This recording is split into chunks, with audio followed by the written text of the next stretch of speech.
Hello बच्चों, आप सभी लोगों का हमारे चैनल भगवती यूनिक क्लासेस में स्वागत है। तो प्यारे बच्चों, आज आपके लिए मैं लेकर आया हूँ त्रिकोणमिति, ट्रिग्नोमेट्री। और ये जो आपके लिए जो क्लास 10th के लिए सबसे इम्पोर्टेंट है और इसमें से कई क्वेश्चंस आते हैं। तो आप लोग इस चीज़ों को, इस चैप्टर को बहुत बारीकी से समझना, बहुत ध्यान से समझना। और चैप्टर बड़ा आनंददायक है, अगर आप इसको ध्यान से पढ़ेंगे तो बहुत मजा आएगा पढ़ने में।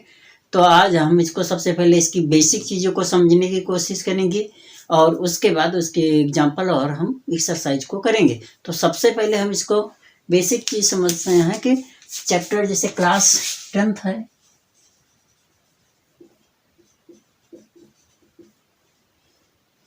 चैप्टर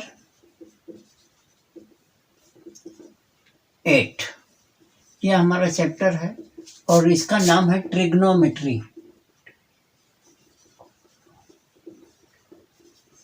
मेट्री, जिसकी हिंदी होती है त्रिकोणमिति। त्रिकोणमिति। आप बच्चों, आपने 9th क्लास में भी ट्रिग्नोमेट्री पढ़ी है। त्रिकोणमिति के बारे में आप जान चुके हैं कि ट्रिग्नोमेट्री क्या होती है। त्रिकोणमिति का मतलब इसका डेफिनेशन से आपको पता चल जाता है।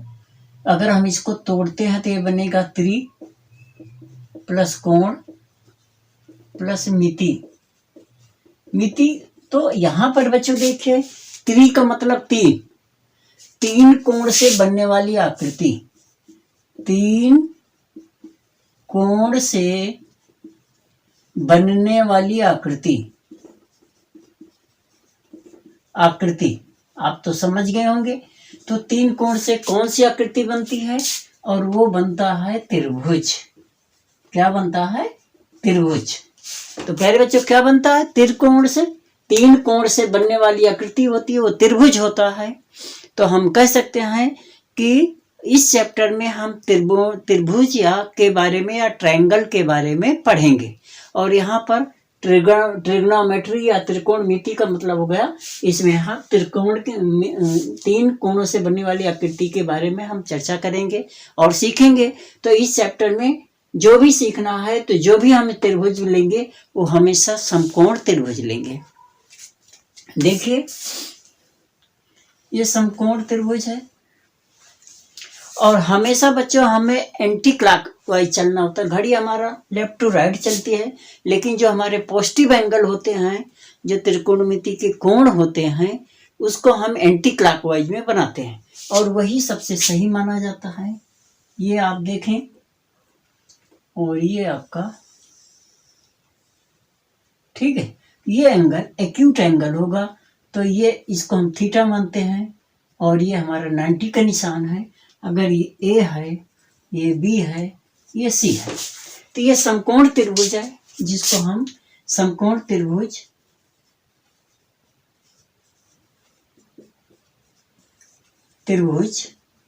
या राइट एंगल ट्रायंगल कहते हैं। राइट ट्रायंगल्स,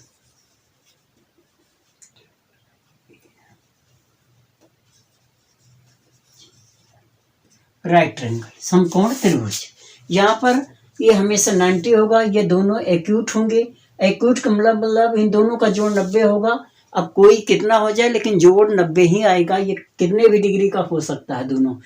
अब लेकिन अगर ये 60 है तो ये 30 है, ये 30 है, ये 60 है, ये 45 है, 45 है, ये 20 है, तो ये 70 है, ये 70 है, तो ये 20 है। ये हमेशा 90 का होगा। और इसका जो डायरेक्शन है, इस डायरेक्शन में, मतलब यूं एंगल ये बढ़ रहा है। अगर इसको हम बढ़ाते जाएंगे तो एंगल ऐसे बढ़ता हुआ चला जाएगा। अब बच्चों, आपने समकोण के बारे में पढ़ा है, इससे पहले भी आप जान चुके हैं समकोण त्रिभुज की परिभाषा। वह त्रिभुज जिसका एक कोण 90 डिग्री का होता है, समकोण होता है।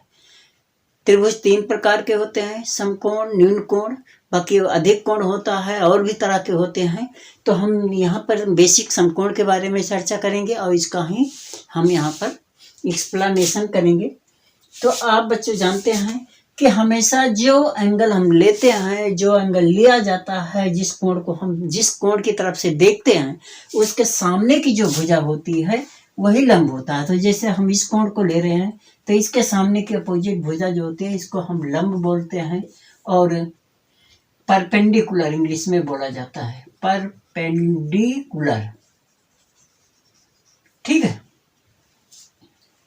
और ये जो सबसे बड़ी भुजा होती है इसको हम कर्ण बोलते हैं और इंग्लिश में इसे हाइपोटीनियस बोलते हैं। ठीक है, और इसको हम आधार बोलते हैं। जो तीसरी भुजा बचती है आधार, इसको हम बेस बोलते हैं। ठीक है, लेकिन अगर इसी को हम इस तरफ से देखेंगे तो ये हमारा लंब हो जाएगा, ये आधार हो जाएगा, कर्ण में बदलाव नहीं होता। तो आप समझ गए होंगे कि हम जिस तरफ से देखते हैं जो कोण न्यून कोण है, और न्यून कोण में भी जिस एंगल को हम लेते हैं उस एंगल के सामने की जो भुजा होती है वो हमारा लंब होता है। चाहे इधर से हम देखें चाहे इधर से देखें, अगर इधर से देखेंगे तो इसके सामने की भुजा ये है और ये लंब होगी, इधर से देखेंगे तो ये लंब हो जाएगा, तो ये आधार हो जाएगा। तो इस तरह इसको आपको बहुत ध्यान रखना है कि जिस एंगल को आप ले रहे हैं उसके सामने की भुजा ही लंब होगी। और बड़ी भुजा हमेशा कर्ण होती है जिसको हाइपोटेन्यूस बोलते हैं, तो बाकी तीसरी जो भुजा होगी वो आधार होगी। फिर से एक बार बता देता हूँ कि जिस कोण को हम लेंगे उसके सामने की भुजा लंब होगी। अगर इसको लेंगे तो ये लंब होगा, इस कोण को लेंगे तो ये लंब होगा क्योंकि इसके सामने ये भुजा आती है और ये हाइपोटेन्यूस होगा। अगर ये लंब है तो ये आधार है, ये आधार है तो ये लंब है। ठीक है, और ये लंब है तो ये आधार हो जाएगा, मतलब एक लंब दूसरा आधार होगा। और कर्ण सबसे बड़ी भुजा होती है और यही सबसे बड़ी भुजा जो होती है उसी को हम कर्ण कहते हैं। प्यारे बच्चों, यहाँ पर देख लीजिए एक बार फार्मूला जो है हमारा, जैसा कि आप देख पा रहे हैं कि ये हमारा कर्ण है, ये लंब है, ये आधार होता है। इससे हाइपोटेन्यूस, का से कर्ण, पी से लंब होता है परपेंडिकुलर, आ से आधार या बेस जिसको हम बोलते हैं, और साइन थीटा त्रिकोणमितीय अनुपात, इसको हम ट्रिग्नोमेट्रिक रेशियो बोलते हैं। तो साइन थीटा बराबर लंब बटा कर्ण होता है पी बटा एच, कॉस थीटा आधार बटा कर्ण बी बटा एच, टेन थीटा लंब बटा आधार P upon B, cot theta आधार बटा लंब B upon P, sec theta कर्ण बटा आधार H upon B, cosec theta कर्ण बटा लंब एच अपान पी होता है। जिधर से हम देखते हैं उसके सामने की भुजा लंब होती है और दूसरी साइड जो सबसे बड़ी भुजा होती है वो कर्ण होती है। तीसरी बची हुई भुजा को हम आधार कहते हैं। अगर इधर से देखेंगे तो ये लंब, इधर से देखेंगे तो ये लंब होता है। याद करने का जो ट्रिक्स है, आप यहाँ देखें sine constant P H B, H P upon B है। इंग्लिश में अगर आपको स्लोगन याद करना है तो पंडित बद्री प्रसाद हर हर बोले। पी से पंडित, बी से बद्री, पी से प्रसाद, एस से हर, एस से हर, बी से बोले।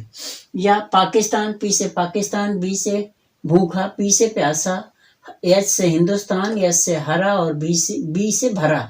तो हिंदुस्तान हरा भरा, पाकिस्तान भूखा प्यासा, हिंदुस्तान हरा भरा।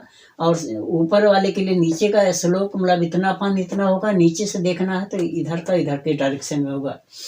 हिंदी में अगर इस चीज को देखना है तो लाला आम लाया कच्चे कच्चे आम, लंब बटा कर्ण आधार बटा कर्ण लंब बटा आधार। सेम प्रोसीजर यहाँ पर भी है, ये हिंदी में याद करना है।